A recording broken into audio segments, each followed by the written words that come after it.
Hey guys, it's Kat. Welcome back to my channel. Yesterday I finished A Court of Wings and Ruin. Finally! I finished it. And I really enjoyed it. So I'm going to do a quick review. It's going to have spoilers. I'm sorry. At this point in the series it's really hard not to spoil things. This starts off from where A Court of Mist and Fury finishes off, and Feyre is back in the Spring Court with Tamlin and she plans on taking him down. I love the ending of A Court of Mist and Fury because I was just so excited for her to like kick ass and get...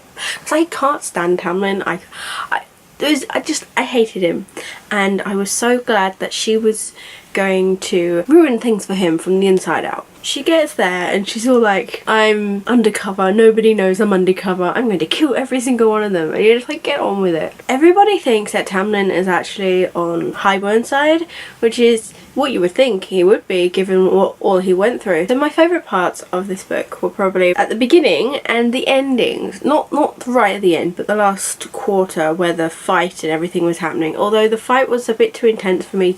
I couldn't really get emotionally involved, even though some bits were like left me literally going, oh my god, what is happening? Like out loud. The bit where her father, you know, arrives with the human army and turns out he'd been going off to find Vassar, and it was like, holy shit, we have not seen anything of their father since book 1, and then we get like a 5-minute, hey, how are you, bye, dead. The one thing that annoyed me, and I want to say that it did die off after a while, either I stopped noticing it or it stopped happening, but the word mate was mentioned way too many times. Like you would have Reese and then my mate, like that. We know Reese is your mate. You don't need to keep telling us this. You can just call him by his name, or just say he.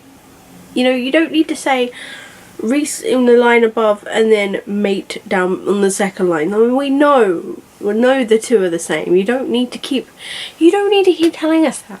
And it drove me absolutely insane. At one point I was ready to give up reading it because, and I had to stop reading. It got to the point where I was so angry at seeing this word I think it was like twice a page at one point. Yes, so Feyre learns to fly. Well, she supposedly learned to fly. Asriel says he'll teach her, but you know, it's so funny that scene where like she crashes into rock. I think the reason why I preferred the beginning and the ends, the beginning held like intrigue. You wondered how she was going to take down the Spring Court, how she was going to ruin Tamlin, and it was like, oh, what's she going to do next? And then they escape the Spring Court, and then we have the whole like fight in winter. But then the middle part started to get a little bit slow and not boring. I was still very much invested in the characters and the world, but it wasn't as fast paced. And I think the most interesting scenes were the political ones, and I don't even like politics, but I did find like when they had the High Lord meeting in summer, I think it was, you know, they're all sitting around the table. It was interesting to see who turned up. I wasn't expecting Tamlin. He's such a hot-headed guy that thinks he's right and thinks he deserves everything and blah, blah, blah. And then he turns up and it's like he knows how to make a dramatic entrance. Boom. I mean, I just kept on picturing the Beast from Beauty and the Beast, the original Disney version, not the fancy one and the new one. Yeah, that was really dramatic, that scene where they were like bickering back and forth and all Tamlin can do is like, she's a whore and oh my god, you know, just dude,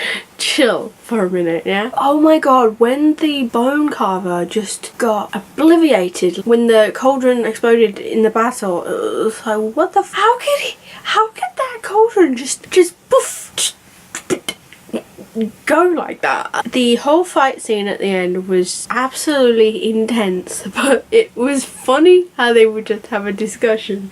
If you picture it like a movie for a second, there's a whole battle going on around you and then you have two characters just stop and talk while everything's going around. It would look super weird. I mean, it's happened before in films and you're just like, come on, do you not realise that you're about to get stabbed? But I was so thinking, oh my god, they're all going to die. This is the end, that's it. No one's going to live. And in a way, I think it would have been more effective if one of the main characters had died, because instead of making you think they had, you know, at least do it. I mean, I'm not to say I wanted any of them to die, just that it kind of, I guess, lessens the blow if you're like, oh my god, are they dead? Oh no, they're not dead. Like, it just, after the first 2 times, you're like, okay, just somebody die already. And then these ships come in and I'm like, oh god. Like, I actually thought they were Highborn ships.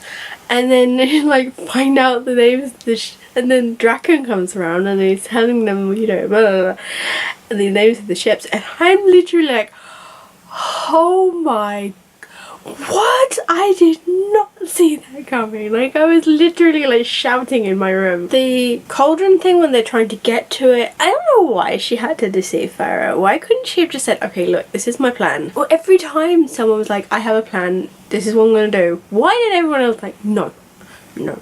You can say no all you fucking want, but these people are gonna go and do it, whether you like it or not. So stop wasting time and just do it. Amron could have gone and done it without having to lie to Pharaoh about it, because I love the fact Pharaoh was like, I'm going to kill her. No, you're not. And I understood the sacrificing thing. She was probably the only thing that could end the fight, end the war, especially since the king, but the king was dead. You would think that the king might have a tie to his army. Maybe I'm thinking of something else, like the king is dead so that everybody else stops. And then she jumps into the cauldron, and you know what, I know it's the size of a bathtub, but my brain could not figure that one out, so I kept on thinking it was like that size, well, like that size, like a small cauldron. And then I watched Christine's review, and every time she called it a bathtub, and I'm just like, oh shit, it really is.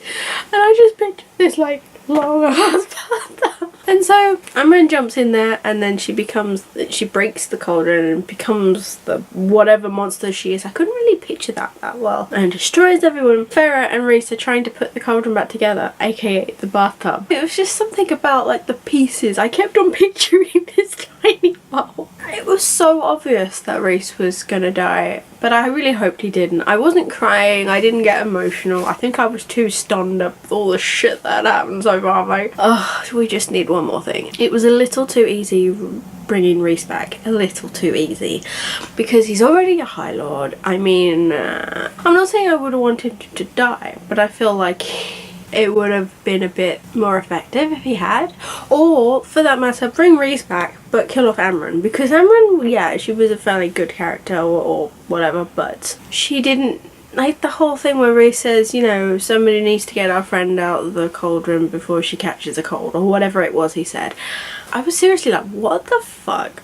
That was a cop-out in my opinion. Yeah, this review is getting a bit long-winded, so I'm just gonna wrap it up. I rated the book 4 out of 5 stars. I wish I could have rated it more, but I did find the middle section really kind of hard to get through in terms of like heaviness, and just it didn't flow as well as I wanted it to. I preferred it to A Court of Mist and Fury. Well, I don't know if that's the thing, like I'm torn between the two. They're both very good. Apparently there's another series or something. I didn't know about it until I'd seen Christine's review, and she said about, oh, we're getting in the new series, and I'm like, what series? I need to Google that. Oh, also Lucian and Elaine, I was wondering what the hell's going on with them. I don't want them two together. I really don't agree with it. I don't like it. It's nothing problematic or anything. I don't see them together, you know. Elaine, I keep picturing Elaine at like 14, 15 years old. She's really young, and he's like, I mean, okay, it's not a lot different between Farah and Rhys, but at least Farah was 19, 20. You know, she's old enough to figure it out. But I never can picture these people and how old they are. I do kind of like Azriel and Elaine, because Azriel's not so forceful. He's not pressuring her. He's just being a nice person, you know, and he's not making anything. Whereas Lucian, I felt like he was really pushing himself onto her, like, we are mates, blah, blah, blah. Me Tarzan, you Jane. I was really like, dude, back the fuck. And then he was gone for half the book, which baffled me. I don't know, he didn't even do anything. Like he went all that way for nothing. It was a bit of an anticlimactic ending in terms of wrapping everything up. Like, I didn't know that there was going to be another series, spin-off or something. So it did feel like it was leaving it open for something. I was expecting a fully tied off with the bow ending, and I didn't get that. Be interesting to see what happens, if anything happens next. When they cut off the king's head, I was like, dude, separate the body. I've watched too much Supernatural. I'm like, separate the body, burn the head, something, because what if his magic can like sew his body back together? It's possible. I mean, with all the magic that they have. That's it. I hope you've enjoyed this review, or at least gained some sort of insight as to how I felt. And if you enjoyed this book, or you know, whatever, let me know in the comments, and I'll see you again soon with a new video. Bye!